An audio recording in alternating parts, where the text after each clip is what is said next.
नमस्कार, आपल्या सर्वांचे स्वागत आहे शानदार मराठी रेसिपीमध्ये। गुलाबजामपेक्षाही मऊ लुसलुशीत आणि तितकाच रसरशीत आवळ्याचा मुरवळा पाहणार आहोत। थंडीच्या दिवसात बाजारात भरपूर प्रमाणात आवळे हे असतातच, शिवाय म्हणजे आपल्या शरीरासाठी खूपच फायदेशीर असतात। आवळ्यामध्ये व्हिटॅमिन सी आणि इम्युनिटी वाढवणारे असे बरेच घटक आढळून येतात, त्यामुळे आपल्या केसांच्या मजबूतीसाठी तसेच त्वचेसाठी देखील आवळा हा खूपच हेल्दी मानला जातो। म्हणून आज आपण वर्ष 2 वर्ष टिकणारा आवळ्याचा मुरवळा पाहणार आहोत। जास्त वेळ न घेता लगेचच आवळ्याचा मुरवळा बनवायला घेऊ। तर आवळ्याचा मुरवळा बनवण्यासाठी मी इथे अर्धा किलो हे आवळे घेतलेले आहेत आणि आवळ्याला स्वच्छ पाण्याने धुवून एका कापडाने पुसून स्वच्छ केलेले आहेत। थंडीच्या दिवसात हे आवळे जास्त प्रमाणात बाजारात असतात, म्हणून आपण आवळ्याची प्रत्येक रेसिपी ही खाल्लीच पाहिजे। मी आता तुम्हाला मुरवळा बनवून दाखवणार आहे। आता आपल्याला आवळ्याला खिसून नाही घ्यायचं ना, वरची साल काढायची आहे। एका वेगळ्या ट्रिकने आपल्याला हे आवळ्याचा मुरवळा बनवायचा आहे, तर लगेच आपण बनवायला घेऊ। तर आवळे वाफवण्यासाठी मी इथे एका टोपात पाणी गरम करायला ठेवलेलं आहे। आपल्याला इथे चाळणीवरी ठेवून आवळे वाफवायचे नाहीत। तर आपल्याला काय करायचं आहे, हे आवळे अख्खेच टाकायचे, कारण मी याला कापून ते काहीच चिरून घेतलेलं नाही। हे अख्खेच आवळे आपल्याला इथं शिजवून घ्यायचे। काय होतं, असं शिजवल्यामुळे याचे जीवनसत्व हे टिकूनच असतात। बरेच लोक काय करतात, हे आवळे असं कापून उकडायला ठेवतात, त्यामुळे काय होतं, आवळ्याचे जीवनसत्व हे बऱ्याच प्रमाणात नष्ट होतात। आता आपण याच्यावरची साल काढलेली नाही, त्यामुळे हे असे शिजवून घेतलं तरी चालतात। हे एकदम सोप्या ट्रिक आहे, म्हणून मी तुम्हाला सांगते की कमी वेळेत एकदम छान मुरवळा बनतो। आता आपल्याला फक्त याला 50% शिजवायचं आहे, 100% नाही शिजवायचं आहे। मी तुम्हाला शिजले ना आवळे परत एक वेळ दाखवते किती शिजवायचे, किती प्रमाणात शिजवायचे ते। आवळ्याला मी 5 ते 7 मिनिट असं शिजवून घेतलेलं आहे। तर आवळे शिजलेत की नाही हे कसं चेक करायचं, एखाद्या काट्या चमच्याने किंवा स्टिकने तुम्ही चेक करू शकता। हे आरामात आवळ्याच्या आतमध्ये चाललेलं आहे, म्हणजे आवळे हे 50% आपले शिजलेले आहेत। तर आपल्याला गॅस बंद करायचा आहे आणि आवळे एका प्लेट मध्ये काढून घ्यायचे, थंड होण्यासाठी ठेवायचं आहे आपल्याला। तर आवळे हे थंड झालेले आहेत। आपल्याला काय करायचं आहे, असे टोचे मारून घ्यायचे एका काट्या चमच्याने। काय होतं, आपण जो मुरवळा बनवणार आहे ना, तो पाक यामध्ये आतमध्ये गेला पाहिजे आणि आवळे तो पाक गेला ना, आवळे एकदम रसरशीत गुलाबजाम सारखे मऊ लुसलुशीत लागतात। तर आपल्याला सर्व आवळ्याला असे टोचे मारून घ्यायचे आहेत।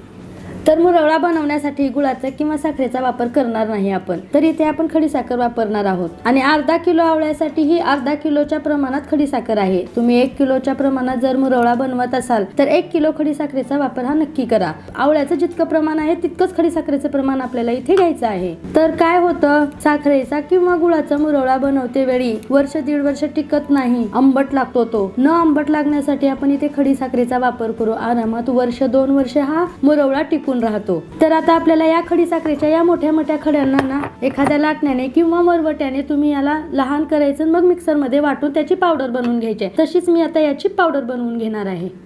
आता सध्या गॅस बंद आहे आणि हा मी नॉनस्टिक पॅन ठेवलेला आहे आणि ही खडीसाखरेची आपण पावडर केलेली आहे ना, ती पूर्ण यामध्ये टाकून घ्यायची आहे। आता याला पूर्ण असं पसरवून घ्यायचं आहे। आपला जितका पॅन तुमचा मोठा असेल ना, तितकं पूर्ण असं पसरवून घ्यायचं आहे काठोकाठ। तर यामध्ये काय करायचं आहे, आपल्याला हे एक आवळे असे ठेवत जायचे। थोडेसे आतमध्ये साखरेमध्ये गेलं तरी चालतात। हे पूर्ण आवळे असे ठेवून घेऊ। एकदम नवीन पद्धतीने हा मुरवळा आहे आणि तुम्ही नक्की ट्राय करा आणि कसा वाटला तो मला कमेंट बॉक्स मध्ये नक्की कळवा। हे आवळे पूर्ण पसरवून झाले की असं खालीवरी करून घ्यायचे, म्हणजे काय होतं, आवळ्याला ही पूर्ण खडीसाखरेची पावडर लागू होते। अजून गॅस आपला बंदच आहे। आता आवळे हे पूर्णपणे पसरवून झालेले आहेत। आता आपला गॅस चालू करायचा आहे आणि गॅस चालू केल्यावरच आपल्याला इथे 2 ते 3 चमचे असं वरतून पाणी टाकायचं। एका ठिकाणीच पाणी नाही टाकायचं, असं पसरवून पाणी टाकायचं। पाणी का टाकायचे, कारण की आपली ही साखरेची पावडर ना पॅनला चिकटणार आणि ती जळणार, म्हणून 2 ते 3 चमचा पाण्याचा वापर केला ना, ती साखर वितळायला लवकर मदत होते। आता काय करायचं, इथे झाकण लावून 5 ते 7 मिनिटे आपल्याला साखर वितळेपर्यंत शिजवून घ्यायचं आहे। जवळपास 5 ते 7 मिनिट झाले आहेत। झाकण काढून बघू, आपण पाहू शकता साखर 50% पेक्षा जास्त विरघळली आहे। आपल्याला हा मुरवळा पूर्ण 30 ते 35 मिनिट शिजवून घ्यायचा आहे, म्हणून अधून मधून चमचा चालवत राहायचा आहे। चमचा चालवल्यामुळे पाक हा जळणार नाही। आणखीन झाकण ठेवून 7 ते 8 मिनिट पुन्हा शिजवू देऊ। पुन्हा 7 ते 8 मिनिट झालेली आहेत। तर झाकण काढून बघू, इथे पाहू शकता पूर्णपणे साखर विरघळली आहे। आता पुन्हा आपल्याला हलक्या हाताने चमचा चालवून हलवून घ्यायचा आहे। आता तुम्हाला विचार पडला असेल, फेस हा का आला असेल, तर घाबरण्याचं काहीच कारण नाही। खडीसाखर ही केमिकल विरहित असते आणि केमिकल विरहित जिन्नसावर फेस हा येतोच। जसं जसं हे शिजेल तसं तसं फेस हा कमी होत जाणार। आता पुन्हा झाकण ठेवून 10 मिनिट शिजून घेऊ। जवळपास 10 मिनिट झाली आहेत. झाकण काढल्यावर चमचा चालवून घ्यायचा आहे आणि सारखं चमचा चालवल्यामुळे पाक हा जळणार नाही किंवा पॅनला चिकटणार देखील नाही. आता मुरवळ्याचा आणखीन फ्लेवर चांगला येण्यासाठी इथे मी 1 छोटा चमचा सुंठ पावडर वापरत आहे. तुमच्याकडे सुंठ पावडर नसेल तर पूर्णपणे ऑप्शनल आहे. सोबतच 1 छोटा चमचा दालचिनी पावडर वापरायची आहे. दालचिनी पावडर नसेल तर सुरुवातीपासूनच 1 मोठा तुकडा दालचिनीचा वापरला तरी चालेल. यासोबतच आपल्याला पाव चमचा वेलची पावडर वापरायची आहे आणि या मुरवळ्याची चव बॅलन्स राहण्यासाठी चवीपुरतं काळं मीठ वापरायचं आहे. पांढरं मीठ वापरलं तरी देखील चालेल. आता या सर्व जिन्नसांना पाकामध्ये एकजीव करायचा आहे. डायबिटीज ज्यांना असेल त्यांनी देखील हा मुरवळा वर्षभर खाल्ला तरी देखील चालेल. आता शेवटी झाकण न लावता 7 ते 8 मिनिटे शिजून घेऊ.